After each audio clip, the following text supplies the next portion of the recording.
বিসমিল্লাহির রহমানির রহিম। আসসালামু আলাইকুম এভরিওয়ান।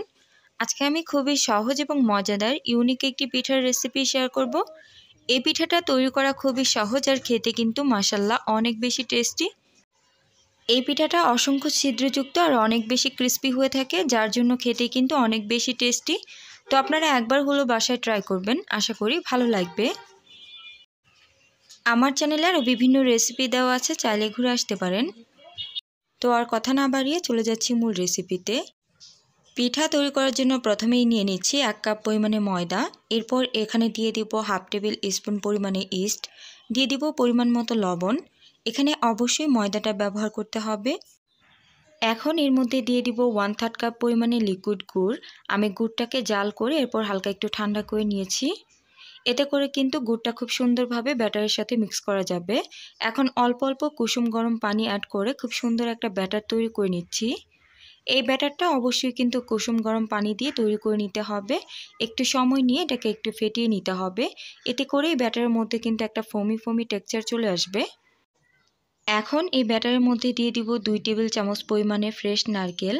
আপনারা চাইলে নারকেলের পরিমাণটা এখানে বাড়িয়েও ব্যবহার করতে পারেন, আবার যারা পছন্দ করেন না তারা কিন্তু চাইলে এখানে স্কিপ করতে পারেন। এখন এই ব্যাটারটাকে আবার একটু ফেটিয়ে নিয়ে ঢাকনা দিয়ে ঢেকে প্রায় 10 মিনিটের জন্য রেস্টে রেখে দিব। 10 মিনিট পর ঢাকনাটাকে উঠিয়ে নিয়ে এর মধ্যে দিয়ে দিব হাফ টেবিল স্পুন পরিমাণে বেকিং পাউডার। এখানে অবশ্যই বেকিং পাউডারটাই ব্যবহার করতে হবে, বেকিং সোডা ব্যবহার করা যাবে না।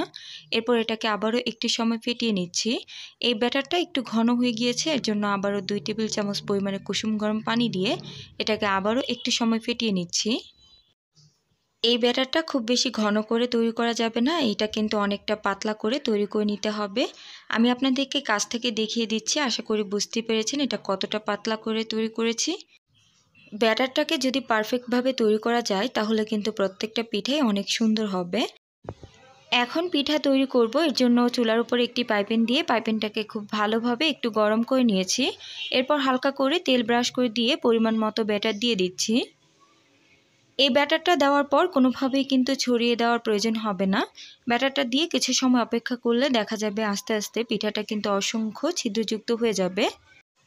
চুলার গ্যাসটাকে মিডিয়াম টু লোতে রেখে 2 থেকে 3 মিনিটের মতো অপেক্ষা করলে কিন্তু এই পিঠাটা তৈরি হয়ে যাবে। এই পিঠাটা মিডিয়াম টু লোতে রেখে একটু সময় নিয়ে ভাজলে কিন্তু এই পিঠাটা অনেক বেশি ক্রিস্পি হবে। তো আশা করি দেখেই বুঝতে পারছেন পিঠার নিচ থেকেও কিন্তু খুব সুন্দর কালার হয়েছে আর পিঠাটা মাশাআল্লাহ অনেক বেশি ক্রিস্পি হয়েছে। একইভাবে আমি সবগুলো পিঠা তৈরি করে নিব। তো আপনারা একবার হলো বাসায় এই পিঠাটা ট্রাই করবেন, আশা করি আপনাদের পরিবারের ছোট থেকে বড় সবাই কিন্তু অনেক বেশি পছন্দ করবে। আপনারা যদি বাসায় একবার এই রেসিপি ফলো করে এই পিঠা তৈরি করেন, আপনি কিন্তু দ্বিতীয়বার তৈরি করতে বাধ্য হবেন, কারণ এই পিঠাটা এতটা বেশি টেস্টি আর এতটা বেশি ক্রিস্পি হয়ে থাকে। তো আমার রেসিপি যদি আপনাদের কাছে কোনোভাবে একটু হলেও ভালো লাগে তাহলে প্লিজ অনুরোধ করব ভিডিওটিতে একটি লাইক দেওয়ার জন্য। গরম গরম ক্রিস্পি এই পিঠার সাথে যদি এরকমভাবে খেজুরের গুড় দিয়ে খাওয়া হয় তাহলে তো এই পিঠার টেস্ট বহুগুণে বেড়ে যাবে।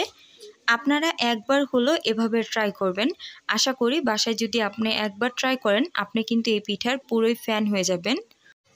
তো এরকমই সহজ এবং মজার মজার রেসিপি দেখতে চাইলে আমার চ্যানেলটিকে সাবস্ক্রাইব করে পাশে থাকা বেল আইকনের অল অপশনে ক্লিক করে দিতে পারেন।